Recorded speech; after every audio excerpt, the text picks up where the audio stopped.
সুন্দর এই রকম কি স্কার্ট কিংবা ড্রেসের নিচের ঝুলটা বানাতে চান তাহলে একটু খেয়াল করে ভিডিওটা দেখেন, তাহলেই বুঝতে পারবেন। এই কর্নারে আমরা এইভাবে কাপড়টা ধরবো, এইভাবে জাস্ট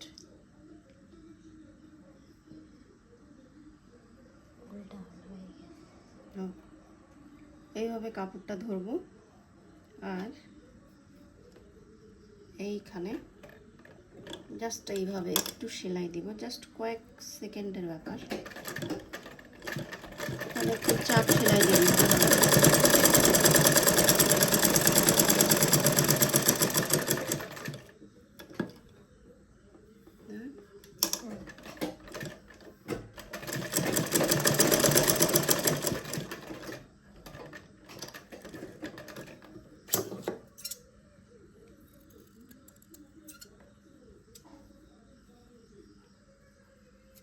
এক্সট্রা সুতাগুলো জাস্ট কেটে নিব।